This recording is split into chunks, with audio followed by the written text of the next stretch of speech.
welcome everyone. Thank you for your interest in how to automate your REST APIs with white box fuzzing in this case. So what can you expect from today? I want to show you a methodology, how you can automatically secure your API endpoints. And I will show you this, how you can do this using white box fuzzing. And today I will show you what steps are needed to set up a Java web service for fuzzing, or how to set up a fuzz test for your Java web service. And we will do this by picking your target. Then we need to enable your REST API for fuzzing. We need to configure an API fuzz test. We will improve the API fuzz test a little bit by adding an HTTP request to help our fuzzer. And in the end, we will run our fuzz test and see some results. A little bit about me. So my name is Daniel Teuchert. I'm a customer success engineer at Code Intelligence. Before this, I was a penetration tester and information security consultant. And I worked for my master thesis on the feedback-oriented grammar fuzzer called Nautilus. My responsibilities at Code Intelligence are now to help our customers use CI-Fuzz in the best way. So I help our customers to get the most out of it, to secure their software in the best way. Today, we want to talk about API testing. We want to talk about how you can automate the process of securing your APIs. So let's begin by first talking a little bit about what kind of methods are already there and where is fuzz testing in this case. So usually when you want to test your APIs, you can have some API testing tools like Restler, or maybe even Burp or OWASP-Zep. While Restler is already quite automated, it is still a black box tool. So it actually does not use code coverage as a means to find new, or to create new test cases. And at the same time, tools like Burp or OWASP, they are also black box tool. They don't take the source code into account, and they also require more manual effort. They need to be guided a little bit more manually than Restler. Then you maybe also have some tools that actually take the source code into account. So I think most people that actually think about API testing, they also already do unit testing. So in this example here, we have our typical microservice architecture, which is the common case nowadays. So nowadays, you usually don't have like one big service that does everything, all the functionality, but you rather have multiple services that each are like a logical unit. So each service is responsible for doing specific tasks. And this also means that these services most likely will talk to each other. Maybe if a user sends a request to the service on the left, in the background, this service will talk to the other two services before returning a response. And when you write unit tests, they usually just test individual services. So for example, you have some unit tests to test this left service here.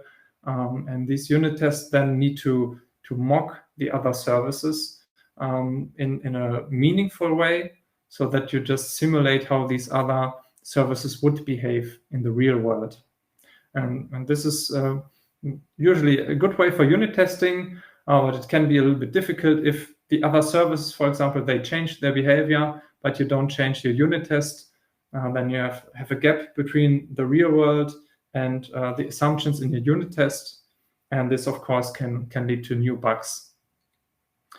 So these are like unit tests that use the source code for testing.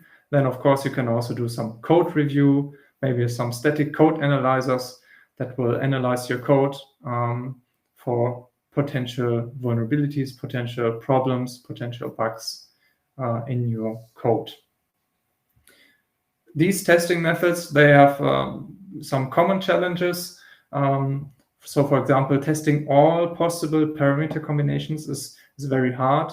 It's difficult for automated tools.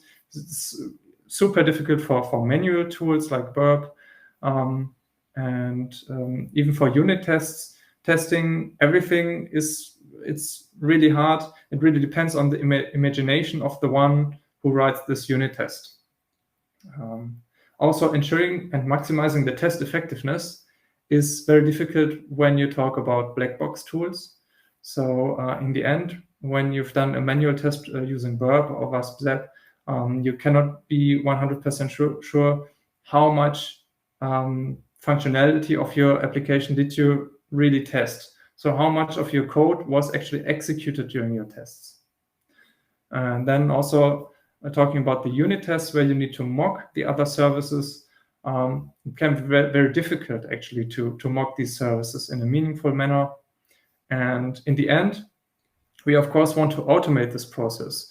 So we don't want to do a lot of this manually, and we want, in the best case, with each iteration in our software, with each new version, we would like to have an automated test that can find regression bugs, that can find new bugs. And in the best case, we want this integrated in our CI/CD pipeline. But this can, with a lot of these tools, can be still quite difficult to integrate this in an automated CI/CD process. And this is a little bit where now our white box fuzzing approach comes into play. But before we actually talk about fuzzing in this area, let's first talk about where fuzzing comes from, what's the basic idea of fuzzing, and then we can see how we can use this methodology in our API testing context.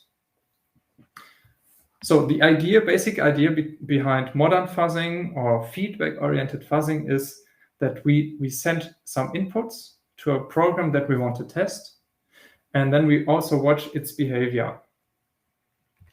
These inputs, they can be generated in multiple ways. The common ways are that we will have a corpus that we start with, and then from this corpus, we will generate new inputs using genetic or evolutional algorithms. So we will change these inputs, and then by watching the behavior, we can decide if the new input is actually interesting to us or not. And if it's interesting, we will keep it. If it's not interesting, we will throw it away. This is usually done on a more like a binary level. Sometimes you can also use automatic detection, like symbolic execution, or maybe grammars to fuzz with more structured data to generate these inputs in a more structured way, not just by flipping bits or writing specific numbers into those inputs. And when we've generated an input and we run our program on it, then we will watch its behavior, and we will look for, of course, for crashes. If our application crashes, that's usually not a good sign. We can also use sanitizers to look for other memory safety violations, maybe that we read over a buffer, even if it doesn't crash.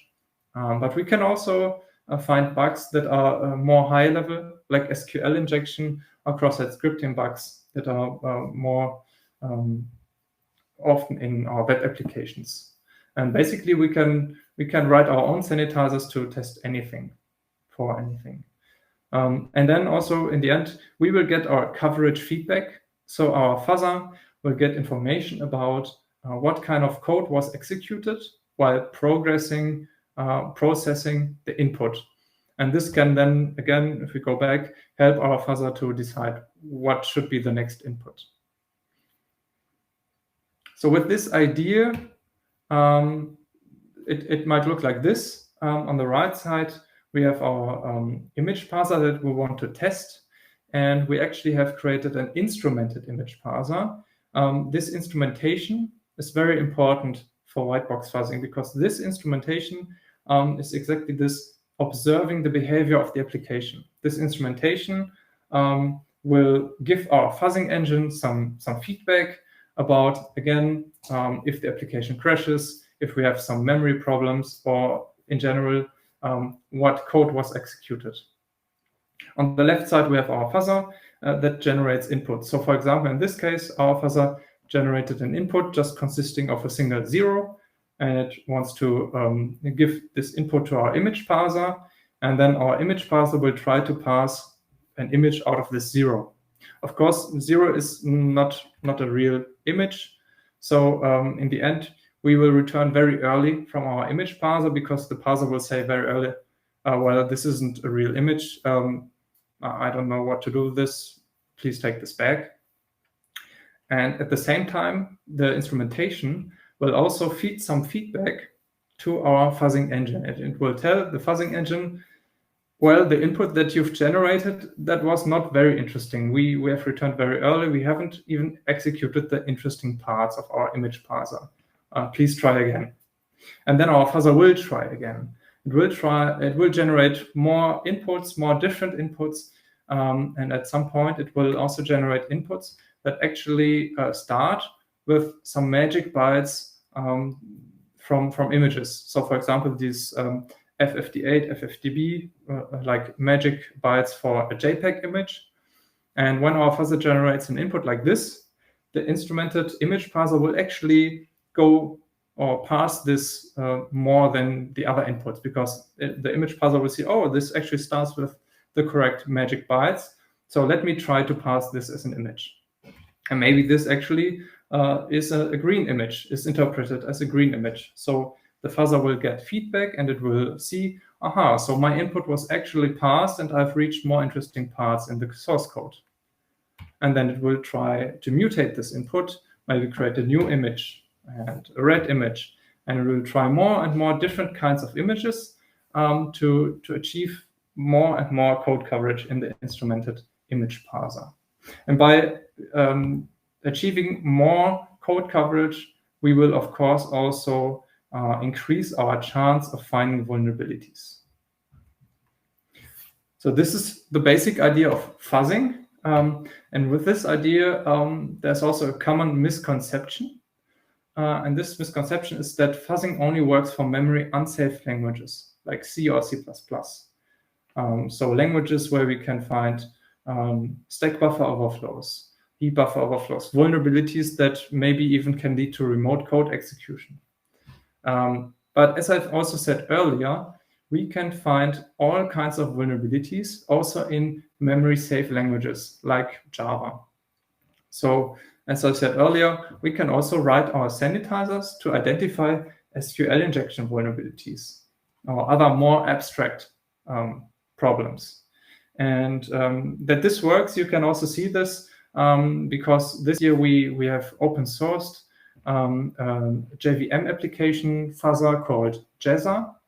And this is can be used to fuzz your JVM applications. And we found a couple of vulnerabilities like cross-site scripting, infinite loop, or some other exception handling errors, some vulnerabilities that also got CVEs. So this is actually quite effective. And this is also why Jezza is now included in the Google OSS project, where open source projects are fuzzed on an automated regular basis. So with this introduction to fuzzing, let's go back to our API testing or microservice architectures. So why isn't fuzzing already used in a broad way in API testing?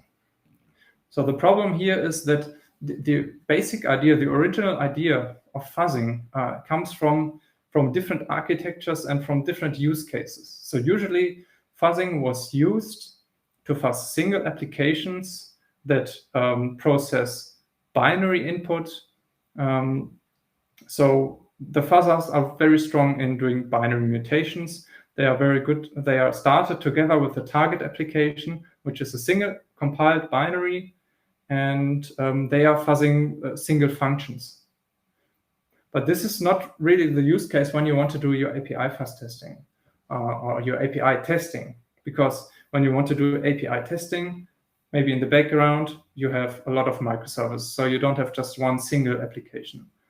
Maybe you also don't want to fuzz just single functions. Actually, you want to fuzz or test your whole API. And also these microservices, they usually they are called by using HTTP requests. Maybe they are talking REST protocol or SOAP or gRPC. So they are more structured, expecting more structured inputs. So this is why fuzzing is not that common in API testing. But this is also why we've created our out-of-process fuzzer for CI fuzz. And this is what I will show you today, that actually using the basics, the feedback loop from fuzzing, we can fuzz microservices, we can fuzz web services in a microservice architecture in a very good way. So how does it work with our out-of-process fuzzer? So the idea is we have our fuzzing engine here, and we want to test a service, a web service. So our fuzzer will send HTTP requests to this service. And we can mutate inputs in these HTTP requests to test all types of parameters.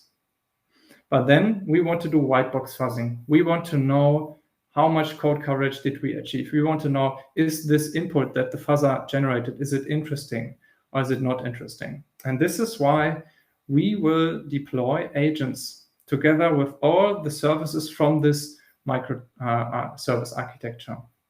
So if these services work together, we will deploy an agent with each of them. They can run on multiple hosts. That's not a problem. It's only important that when we start our web service, we will also attach our agent here.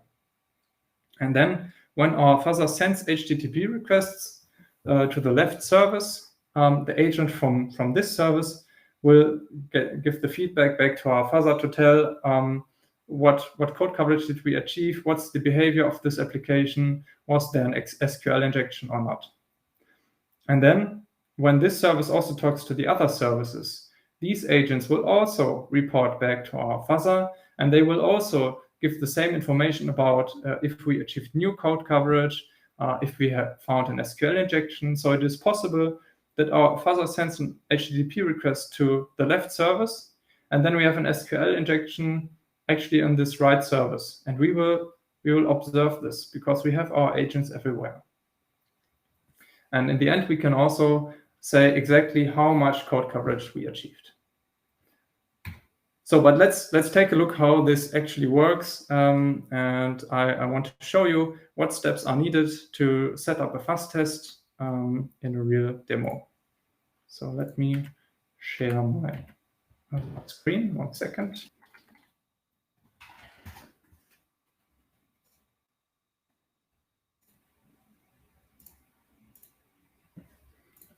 So here we have my other screen. You have a virtual machine where I've installed CI Fuzz, and CI Fuzz is already running in the background. And I have opened up the WebGoat project, which is a web service created by OWASP. It's a web application that intentionally has a lot of vulnerabilities. So it's a good project just to show you how we can set up fuzzing for Java web service and what happens if we have some findings. I've opened up this project in Visual Studio Code because for Visual Studio Code, we also have a plugin that we can use to set this project up in a few clicks. So first I will open the project, the plugin, and then I want to create a fuzzing project. And for web application fuzzing, it's actually quite easy because we only need to tell CI Fuzz where the source code of our application is located. So now we are doing the project setup. And the next step would be that we want to define which web service we want to test. So we need to identify what we want to test. In this case, we want to test the WebGoat web service, and we need to start it with our agent. So I will click here on Add Web Service. I can give it a name. I will call it WebGoat. And then the next step is to decide how deep we want to instrument our application. So how deep do we want to look at which code is executed? Usually you want to go as deep as possible, but you don't want to test the standard packages. So maybe just org is too much, because the deeper you look, you will also have a slowdown of your application.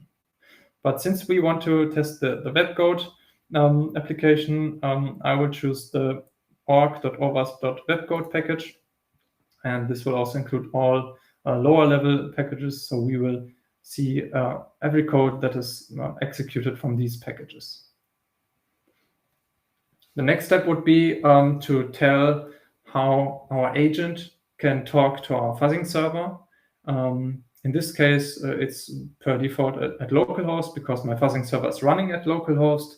But if I, for example, would run webcode on a different server, maybe I already have a test environment where my test build is running, then I could configure here how my agent then can reach my fuzzing server. In this case, I can leave it as it is. And then down here, I get two arguments that I need to include in my startup command. So I just need to include one, but they are prepared for two ways. This is if I just start my application with the java -jar command, while this down here is prepared for me if my application makes use of the Java ops environment variable. So now before I use this, let's take a quick look how I usually start webcode. So I will open a terminal. And I've already compiled or built webcode. So now I can start it with java -jar, and then it's located in the webcode server target folder, and it's called webcode server 8 snapshot.jar. So this is how I usually would start webcode, by just executing this command. And to enable my application now for fuzzing, all I need to do is copy this parameter that we've just generated and insert it into this startup command. So I will just paste it here, and now I will execute it. So now webcode will start up on my local host. In this case, I could also run it on a different host. And now it's running, and it's already talking with our fuzzing engine in the background. So CI-Fuzz already knows webcode is started and it's online. And also we can see that webcode now works just in a normal way. The only thing that's added to it is that we have an agent deployed with webcode that will talk to our fuzzing engine.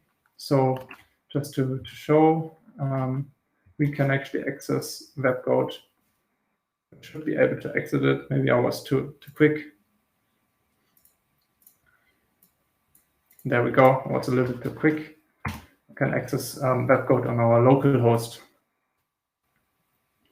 So let's go back here. So here we have our log from webcode that is started up. And here we also get that the agent is talking to our fuzzing server. Okay, so our application that we want to test is running.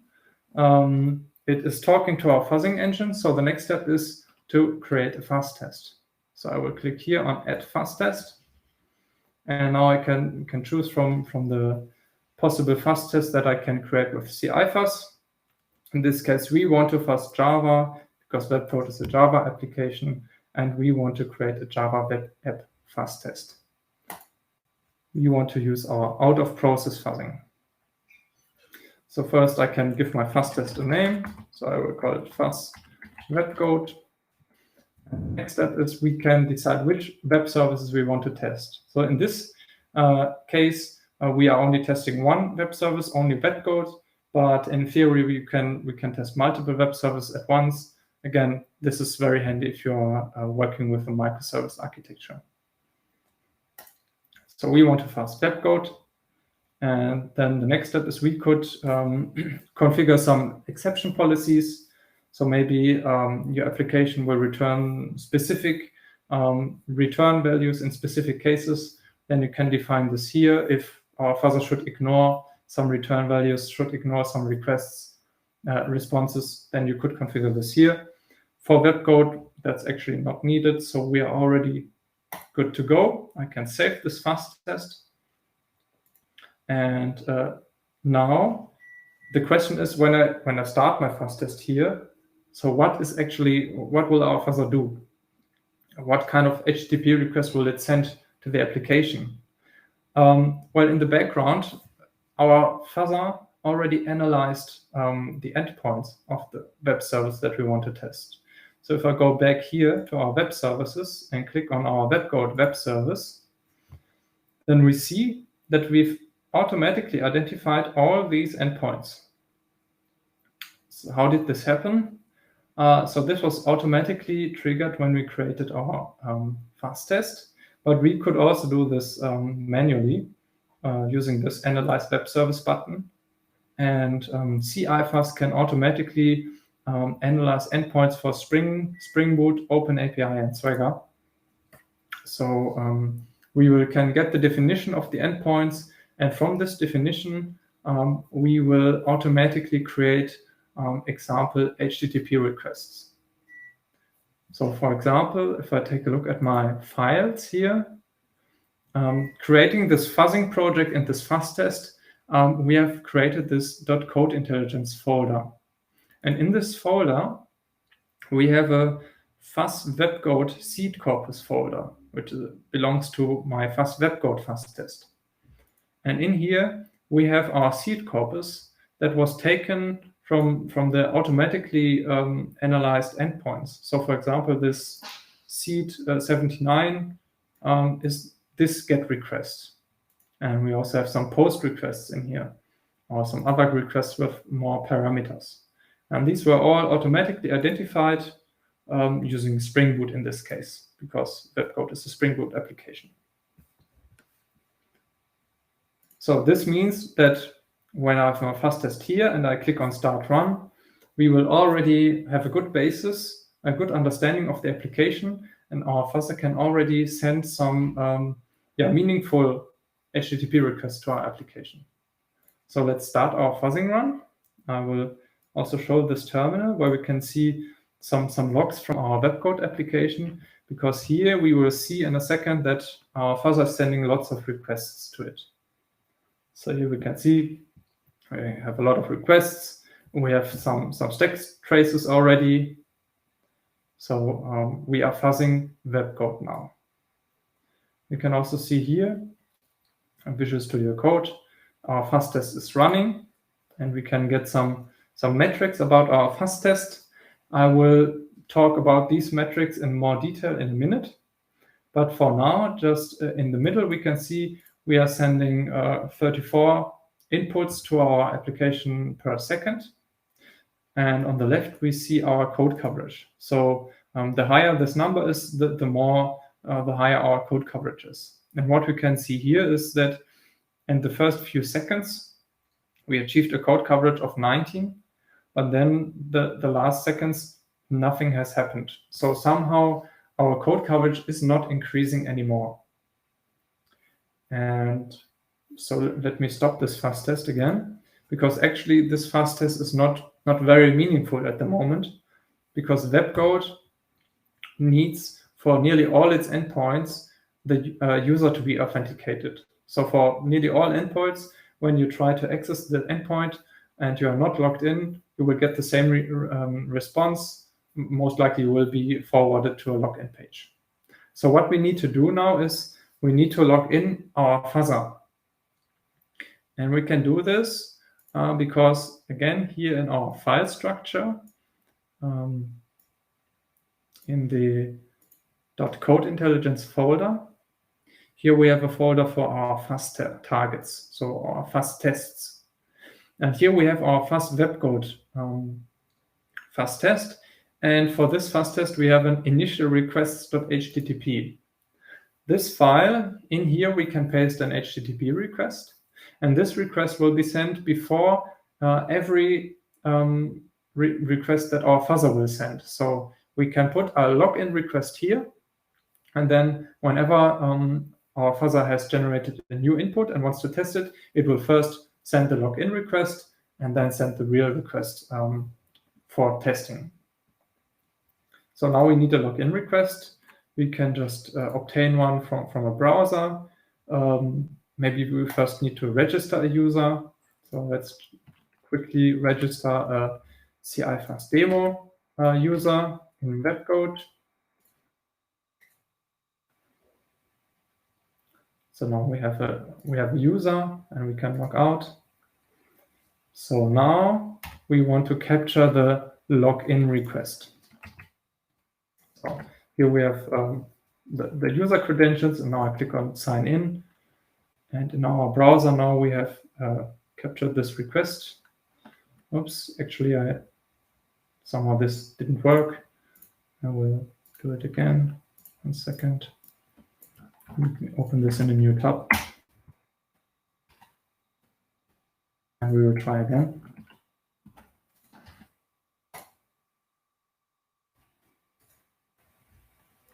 Okay, so now we've logged in, and here we actually see the request headers. We see the response headers and the request headers. We just want to copy the request. So I will display these headers in raw format. I will select everything. I will copy them, and I will paste them into my initial requests HTTP file. And then, of course, we also need the post data from this request, which we can also get from our browser here in the requests. Again, in raw, select all and copy. Going back, and I paste it here. So I can also quickly check it with this send request button. So now I've manually sent this request, and we get a forward to a welcome page. So it looks like this request will log us in. So this is now our initial requests. Again, as I said, now whenever our fuzzer tests an input, it will first send this request to log in. So let's try again.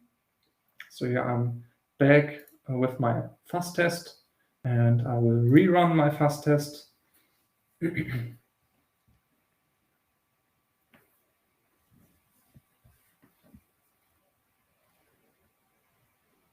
And let's take a look at the metrics. So as you can see here, we have already achieved a much higher code coverage than before, because now we are actually logging in. So let's talk a little bit more about these two metrics here. So we have the coverage metrics. They give us a number about how many code blocks we have executed, how many code edges or block edges we have walked through. And the higher this number, the more code coverage we have achieved. In the middle, again, we can see how many inputs we are testing every second. And on the right, we have a list, a number for our unique corpus inputs.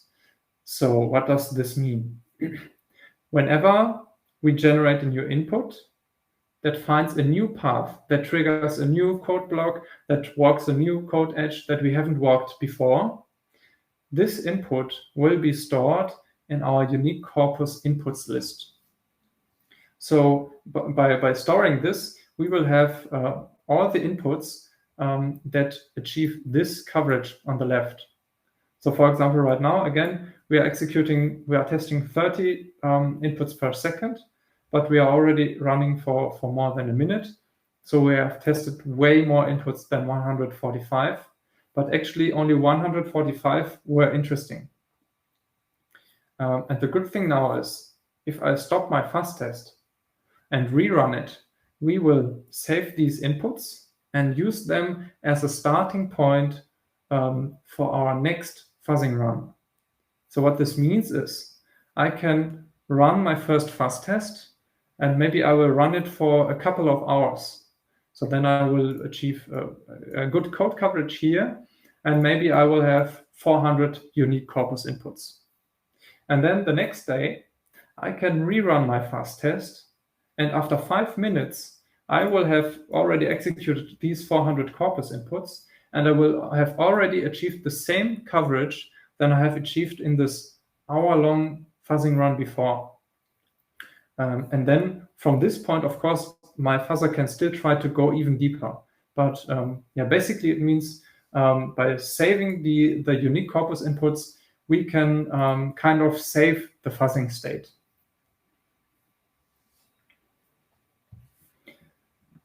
So our fuzz test is running now. Let's also take a look at another great advantage when you're using white box fuzzing, because we can take a look at our code coverage.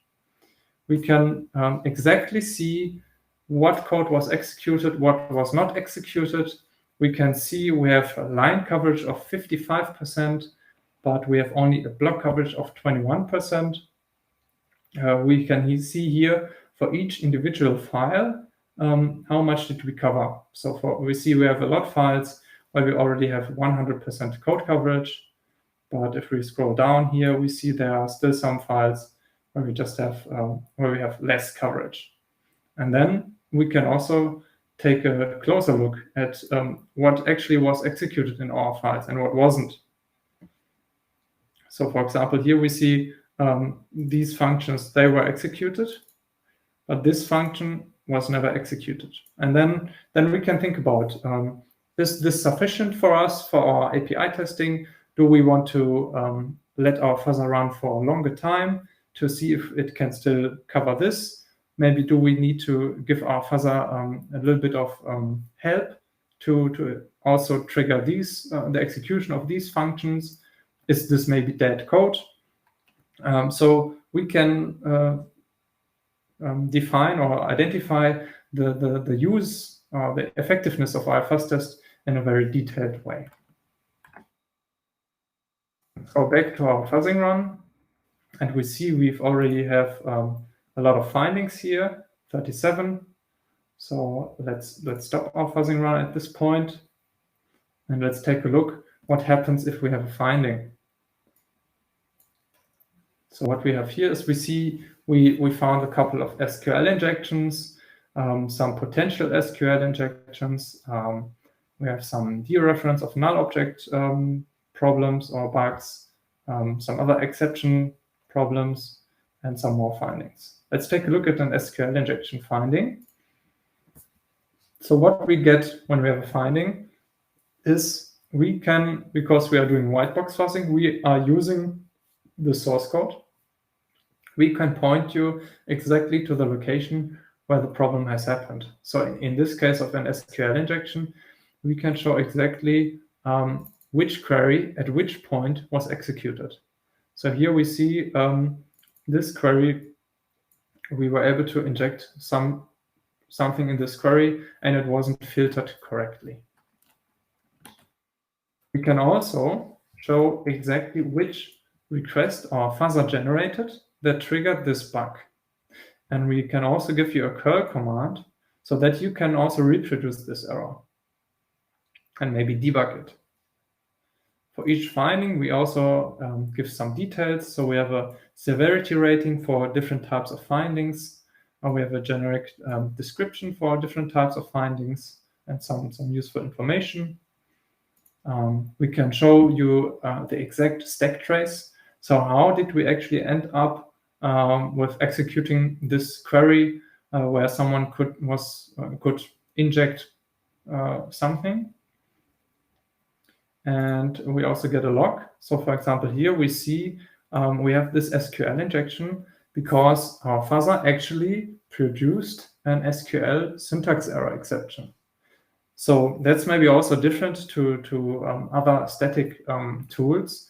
When our fuzzer finds something, that's usually not a false positive, because when you can, during runtime, create an SQL syntax error exception, then you were able to change the SQL syntax. So this is basically what an SQL exception, what an SQL injection is.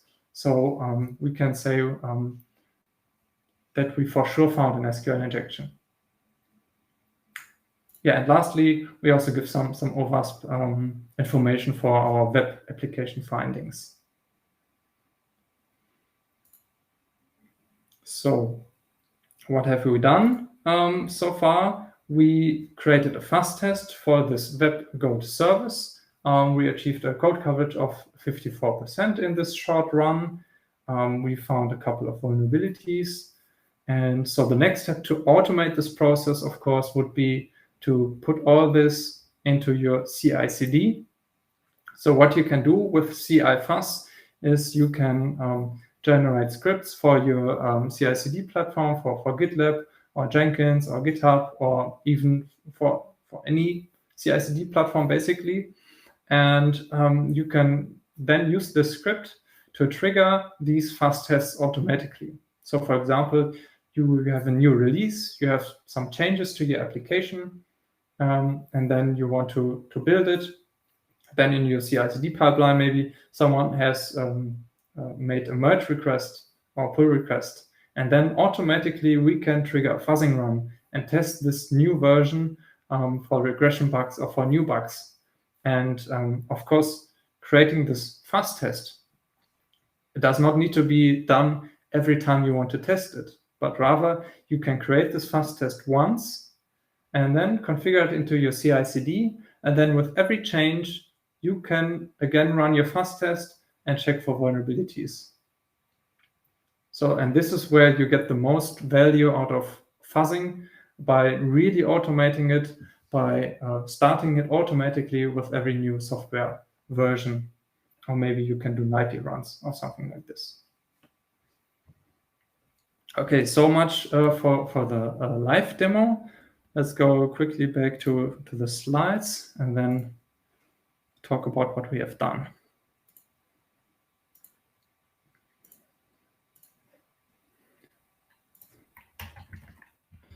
So what did we do?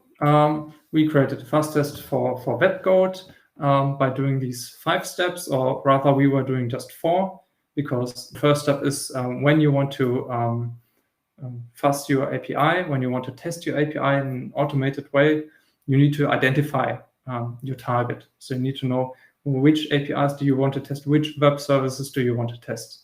In this case, we were testing web-goat.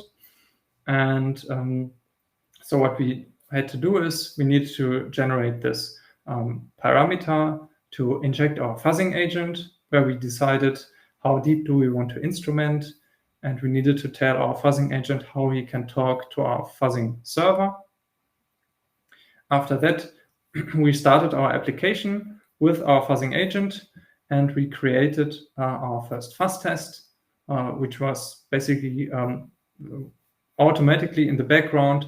We analyzed all the API endpoints and used this as a starting point.